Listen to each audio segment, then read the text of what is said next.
예, 여러분 안녕하세요. 자, 오늘은 저절 읽어가는 영어 제3강 영어 공부 비법에 대해서 한번 공부를 해보도록 하겠습니다. 영어를 어떻게 공부를 하는지, 자, 이거에 대해서 한번 같이 공부를 해보도록 하겠습니다. 첫 번째는 이제 영어 읽기죠, 읽기. 읽기는 어떻게 하냐면 가장 중요한 게 이 중학교 1학년 자습서가 있어요. 자, 이거부터 이제 공부를 하는 게 좋습니다. 그래서 이게 좀 되면 2학년, 3학년 이렇게 공부를 하시는 게 좋아요. 여기에 이제 영어의 뭐 문법이나 단어나 기본 회화나 이런 게 다 들어있죠. 그래서 이제 이런 3학년까지 자습서가 정리가 된 분들은 이찬승의 이제 리딩 튜터라는 책이 있어요. 이걸 또 이제 같이 공부를 하시면 상당히 도움이 됩니다. 그리고 이제 중급으로 이제 갈수록 내용이 좀 어려워지죠.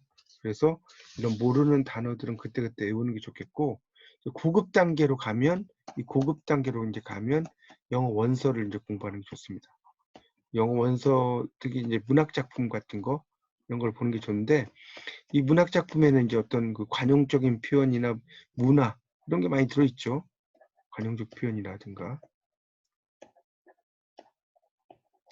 그래서 이제 그런 걸 공부하는 게 좋겠고요. 그래서 이제 이 초보자는 원서를 좀 공부하려면 좀 시간이 걸리니까 추후에 하시는 게 좋겠고요. 그 시사영어사에서 나온 그런 그 책들이 있어요. 시사영어사. 나온 이제 빨간 책이죠. 색으로 된. 그 책을 이제 보는 게 좋겠고요. 그 중에서도 이제 이 진주라는 그 단편 소설이 있어요. 이 존 스타인백이 쓴 이걸 좀 강추합니다. 되게 짧으면서도 상당히 고급 영어들이 많이 들어 있습니다. 그다음에 이제 토익의 독해 파트가 있는데 토익의 독해 파트. 이 토익의 독해 파트는 이제 보통 131번부터 200번까지 70문제 정도가 이제 출제가 되는데 이 요령은 먼저 이제 지문 있겠죠. 그럼 지문 밑에 있는 그런 문제들 이것들 먼저 보는 게 가장 중요해요. 그리고 나서 문제와 관련된 내용들을 이제 이 독해를 하면서 이제 찾아내는 게 굉장히 중요합니다. 그래서 이 토익 독해 문제는 지문 속에 문제와 관련된 답이 다 나와 있습니다. 그래서 이 토익 그 독해는 어떤 실용적인 지문 이런 것들이 이제 많이 등장하죠. 실용적인 지문들이. 그래서 이제 그런 문제를 보고 나서 이런 독해 지문을 읽으면 답을 찾는 게 그렇게 어렵지는 않습니다. 하여튼 문제는 시간이니까 이제 그 토익 그 모의고사 문제를 풀 때 한 지문당 몇 분 동안 문제를 풀었는지 이런 걸 꼼꼼하게 기록을 하는 게 좋습니다. 그리고 나서 이제 틀린 문제에 대한 오답 노트라든가 이런 걸 만드는 것이 상당히 중요하죠. 그래서 이런 게 이제 좋은 성적을 얻는 지름길입니다. 그다음에 영어 쓰기 기법에서는 이 쓰기는 이제 영작이라는 거죠. 영작은 영작과 이 문법은 동전의 양면 관계하고 똑같습니다. 이걸 잘 보면 좋은데, 그래서 이제 영문법 공부를 좀 해야 되고요. 일기 쓰는 것을 이제 많이 추천을 합니다. 그래서 일기만큼 멋진 영작은 없고요. 그래서 영작을 처음 시작하는 사람들은 이제 기본 문장부터 영작을 하는 것이 매우 중요하다라고 볼 수가 있겠습니다. 그래서 이제 그 기본이 튼튼해야지. 영작을 잘하는 비법 중에 하나가 뭐냐면 속담, 격언 이런 것들을 이제 많이 그런 그 이용을 하는 게 좋겠고요. 공부하는 게. 그래서 영작 실력이 이제 어느 정도 향상이 되면 이런 그 명연설문 같은 거 이런 걸 보시는 게 좋겠습니다. 거기 40페이지 제가 이제 설명을 해놨죠. 뭐 리더들의 명연설문 베스트 30, 미국 연설문 베스트 50 이런 책들을 보시면 좋습니다. 그래서 이 영작 공부의 비법은 초급은 기본 문장을 영작을 하고요. 중급은 영어에만 쓰이는 표현들을 공부하고 영작하고 고급은 하나의 주제를 생각을 하고 영어로 영작을 하고 영어 명연설문들을 보면서 이제 어떻게 영어로 옮겨졌는지 살피는 게 중요하죠. 그러니까 41쪽에 이제 가보면 영어 듣기 비법이 나오죠. 영어 듣기. 거기에 보면 이제 10꼬마 인디언, 10 리틀 인디언이라든가 트윙클 트윙클 리틀 스타, 반짝반짝 작은 별 이런 건 다 이제 유튜브를 봐도 다 나와 있죠. 그러니까 그런 걸 많이 활용을 하시면 좋을 것 같습니다. 그리고 이제 영어 듣기가 초급인 경우가 좀 지나면 이 맘마미아에 나오는 I Have a Dream 이런 영화를 보시는 것도 그 가사 내용 같은 거 공부하고 좀 더 이제 공부가 되면 My Heart Will Go On 타이타닉에 나오는 그런 영화죠. 또는 그 My Way라는 프랑크 시나트라의 이제 노래죠. 이런 걸 공부를 하시는 것도 많은 도움이 됩니다. 그래서 이제 그 자막이 없이 이제 영화 들릴 때까지 5회 이상, 그러니까 영어를 이제 공부할 때는 5회 이상을 이제 공부하는 것이 좋습니다. 반복해서. 그래서 이제 특히 이제 여러 가지가 영화가 있는데 그 중에서도 이 노팅힐이라는 영화를 이제 강추하고 싶은데 이 영화는 영국식 영화와 미국식 영화가 함께 나오기 때문에 많은 도움이 되고요.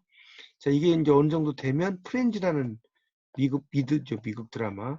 자, 이게 좀 더 되면 AFKN, 주한미군 방송 이런 거 공부하시는 것도 좋습니다. 토익이라는 것은 이제 그 국제적인 의사소통을 위한 영어 시험이라는 거죠. 그래서 이제 특히 이제 듣기 문제는 4개 파트가 있는데 이 듣기에서 토익 듣기에서 이제 파트 1 같은 경우는 이런 그 사진을 보고 이제 내용을 이제 묘사하는 건데 그러니까 이걸 하기 위해서는 이제 사진을 잘 봐야 되겠죠, 당연히. 문제를 푸는 게 중요합니다. 그래서 사진에 있는 내용과 관련된 걸 머리에 생각을 하면서 푸는데 보통 파트 1은 6문제 정도로 출제가 됩니다. 자, 그 다음에 이제 파트 2는 그리고 이제 4개가 선택지죠. 파트 2. 자, 파트 2는 짧은 영어죠. 짧은 영어. 짧은 영어에 대한 질문이에요. 그래서 이제 그 앞에 나온 의문사나 조동사나 비동사 이런 걸 잘 들어야 되죠. 뭐 where라고 하는 게 나오면 장소를 의미하겠죠. when이 나오면 시간이 되겠죠. who 하면 인칭대명사 나오겠죠. 이런 것들 잘 따져서 이제 여러분이 보셔야 돼요. 그런 내용들을 쭉 보면 되겠고요. 그래서 이제 파트 2가 이제 보통 25문제가 출제가 되고요. 자, 그 다음에 이제 그래서 이제 그러니까 1과 2가 31문제가 되겠죠. 이걸 더하면. 그다음에 이제 파트 3는 이 파트 3는 이제 그 토익에서 이제 그 3하고 4가 좀 어려운데 일종의 짧은 대화를 듣고 이제 정답을 찾는 거라고 보시면 됩니다. 그래서 한 점당 한 3개의 문제 정도가 이렇게 나와요. 그래서 미리 문제를 보고 대화를 들으면서 관련된 걸 잘 생각하는 게 중요합니다. 모르는 단어가 나왔다고 해서 뭐 그냥 너무 신경 쓸 필요 없고 넘어가도 됩니다. 그래서 어려운 단어를 아는 것보다 전체를 파악하는 게 중요하다는 것이 되어 있고요. 이 파트 3에서 이제 보통 한 39문제 뭐 이렇게 나오죠. 선택지가 4개, 4개. 그다음에 이제 그렇죠. 그러니까 결국 이제 파트 1과 6문제, 파트 2 25문제, 파트 3 39문제, 70문제죠. 자, 마지막이 이제 파트 4인데 이 파트 4는 이제 일종의 설명문 형식으로 이제 쭉 이어진 하나의 문장입니다. 그래서 여기에 따라서 이제 이걸 어떻게 하냐에 따라서 실력이 이제 점수가 되겠죠. 그래서 이야기의 흐름을 잘 따라가야 되겠고 파트 4에서 30문제가 출제가 됩니다. 그래서 이것도 선택지가 4개고요. 그래서 이제 이걸 다 합해 보면 100문제가 나는 거, 100문제. 100문제가 돼요. 그래서 이제 이런 듣기 유형에서 이제 점수가 안 나오는 분들은 토익 듣기 모의고사를 풀고 틀린 문제를 이렇게 반복해서 이렇게 보시는 것이 특히 중요합니다. 그래서 이제 그렇게 계속 반복하고요. 영어 말하기 비법은 일단 큰 소리로 이제 말하는 게 중요하겠죠. 영어에서 이제 말하기 비법이 있겠죠. 특히 이제 말하기는 크게, 큰 소리. 그래서 낭독하고 이런 것이 중요합니다. 그래서 이제 초급 단계에서는 외국인의 말을 따라서 이제 영화 같은 거 보면 따라서 하는 걸 뭐라고 하냐면 쉐도잉 한다고 그래요. 쉐도잉. 이런 게 상당히 중요하죠. 그래서 이제 넘겨보시면 46페이지에 보면 나오죠. 쉐도잉. 따라서 원어민을 따라서 계속해서 하는 것이 되게 중요하고요. 그래서 이제 말하기가 이제 어느 정도 중급이 되면 이 명연설문을 또 따라서 하는 게 중요합니다. 이걸 큰 소리로 읽고요. 따라서 하고요. 46페이지 마지막 단락이 나오죠. 한 5번 정도는 이제 큰 소리 따라서 하라고 나오죠. 옛날에 이제 학교를 공부하는 학생들은 이제 성문 종합 영어라는 책이 거의 바이블이었어요. 영어에. 이제 이 책에도 이제 연설문 같은 것들이 상당히 많이 있죠. 그런 걸 이제 공부하는 게 중요하고, 사실 실적으로 이제 가보면 그런 그 명연설문으로 이제 말하기 능력이 향상된 후에는 원어민과 이제 하나의 주제를 가지고 자유롭게 이야기하는 거죠. 이제 프리토킹이라고 하죠. 이런 것들이 상당히 중요하다. 그래서 47쪽에 이제 마지막 도표에 보면 초급은 영어 자막을 보고 따라 읽고, 중급은 영어로 된 명연설문을 큰 소리를 읽고, 고급은 외국인들과 하나의 주제를 가지고 자유롭게 이야기하는 게 중요합니다. 자, 48쪽에 이제 보시면, 그래서 이제 우리가 영어를 좀 말하기 힘들어하는 이유가 우리말을 먼저 생각하고 영어를 어떻게 옮길 것인가, 이런 생각을 많이 하는 거죠. 그게 이제 좀 문제가 되니까 영어로 말할 때는 주어 다음에 동사를 먼저 쓰고 나서 대시나 because 같은 이런 접속사를 사용해서 쓰는 게 상당히 중요하고요. 좀 수준이 어느 정도 올라가면 그런 그 네이티브 원어민들과 잘 공부하시면 이야기하면 좋겠고요. 자, 그다음에 이제 해외여행에서 이제 그 영어를 할 때에는 아주 기본적인 것부터 이제 이야기를 하는 거죠. 그래서 가격을 물어볼 때 얼마예요? 이러면 how much is it? How much is it? 이런 것들이 이제 대표적인 거죠. 뭐 이제 일본어로 하면 뭐 이쿠라 데스까? 이렇게 나오죠.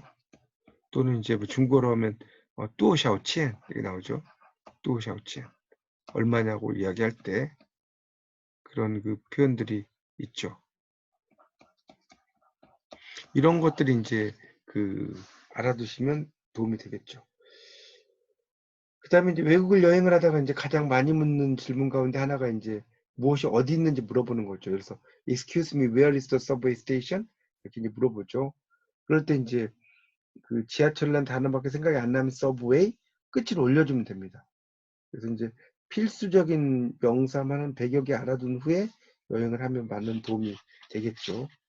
대부분의 이제 국가는 영어가 통용이 되는데 일본 같은 데서는 영어가 잘 통용이 안 돼요. 그래서 이제 우리가 포켓 가이드북이나 외국어 책자 이런 것들 초보자들 위한 그런 책들을 보시는 게 상당히 도움이 됩니다. 거기에 보면 공항이나 호텔이나 관광, 교통 여러 가지 이제 내용들 나와 있어요. 그래서 이 미국의 이제 칼럼니스트 플로라 루이스가 이런 말 했거든요. Learning another language is not only learning different words for the same things, but learning another way to think about things. 그러니까 다른 언어를 배우는 것은 똑같은 것들에 대한 다른 단어를 배우는 것뿐 아니라 사물들에 대해서 생각하는 또 다른 방법을 배운다. 이런 말 했거든요. 그러니까 지구촌 시대에 영어를 안다는 것은 이렇게 언어를 보는 또 다른 눈을 이렇게 가질 수 있게 만든 거다, 이런 이야기죠. 그래서 이렇게 이제 여러분 영어를 공부하면 좋겠고, 영단어 테스트 같은 경우는 특히 이제 형용사를 이제 여러분이 많이 공부하시는 게 좋습니다. 감정을 나타내는 형용사, 이런 것도 중요합니다. 그래서 제가 51쪽에 이제 쭉 써놨는데, 감정을 의미한 형용사에 예 쭉 써놓고요. 그 밑에 이제 그거에 대한 뜻을 써놨어요. 그러니까 예를 들어서 lonely 이러면 여기 이제 뭘 쓰시고, hope 이러면 여기다 쓰시고, nervous 이런 식으로 등등등 제가 단어들을 써놨으니까요. 책을 보시면 나와 있으니까 한번 보세요. 52쪽에는 이제 그런 감정을 나타내는 형용사들이 많으니까 자신만의 어떤 형용사 노트 같은 걸 만드는 게 중요하고요. 또 내 방에 있는 그 물건부터 이렇게 영어로 적어보는 연습을 많이 해보세요. 그런 게 상당히 중요합니다. 그래서 연필, 책, 책상, 책꽂이, 핸드폰, 우리가 스마트폰이라고 하는 이런 것들을 이제 영어로 써보는 거고요. 또 진공청소기, 전화기, 창문, 냉장고, 전자레인지, 식탁 등도 영어로 써보고, 또 이제 이게 완성이 되면 뭐 지하철, 편의점, 세탁소, 뭐 자주 가는 곳을 또 영어로 써보고, 이러면 상당히 도움이 많이 됩니다. 그러니까 영어 초보자는 이제 명사나 형용사만 잘 알아도 영어가 이제 잘 되는 거고요. 자, 54쪽에는 제가 이제 쉬어가는 코너를 만들었는데, 탈춤을 영어로 뭐라고 하냐? 마스크 댄스라고 합니다. 가면 쓰고 추는 춤이죠. 중국어로는 찌아미에누라고 하고요. 일본어로는 까멘부토라고 그래요. 근데 이 영어로는 이제 우리가 판소리 이런 걸 영어로 뭐라고 하냐? 코리안 오너 하퍼러. 혼자 하는 오페라라는 뜻이에요.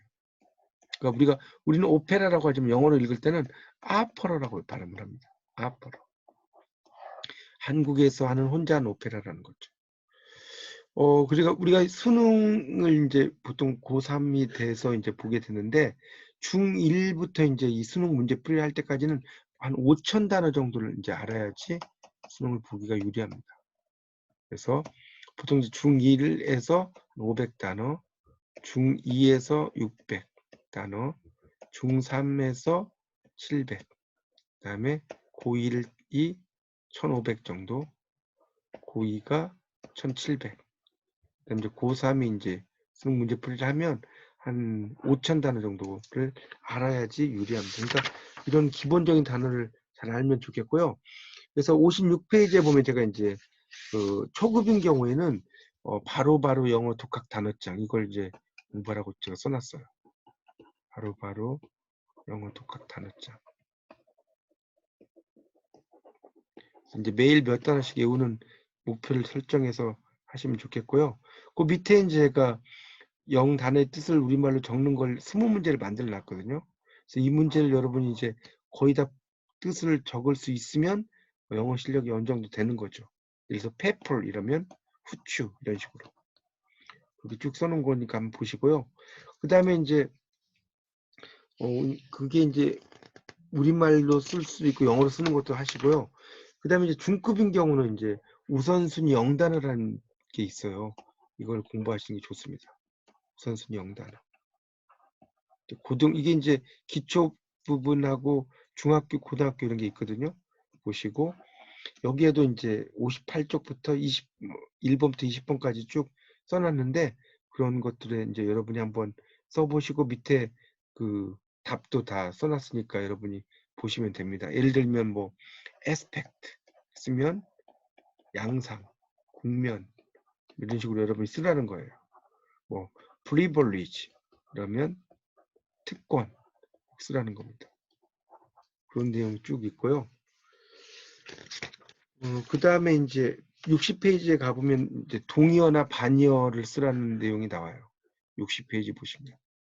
60페이지에 보면 단어의 동의어, 반의어. 그래서 이제 예를 들어서 farmer 이러면 농부잖아요. 이걸 좀 더 어려운 말로 peasant 이렇게 쓴다는 거죠. worker 이러면 이제 걷는 사람인데 좀 어려운 말로 pedestrian 이런 식으로 쓰라는 겁니다. huge는 enormous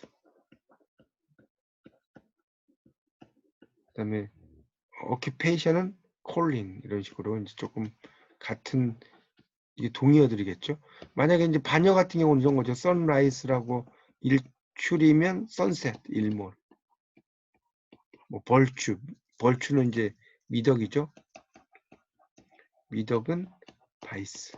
뭐 이런 식의 이제 단어들을 쓰라는 겁니다. 그래서 그 영단어 공부는 초급은 바로바로 영어 독학 단어장 이런 걸 공부하시고요. 61쪽에 제가 써놨어요.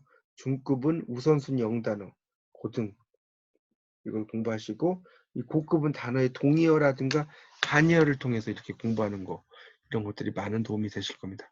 네, 이상 마치겠습니다. 다시 한번 복습을 해보십시오. 감사합니다.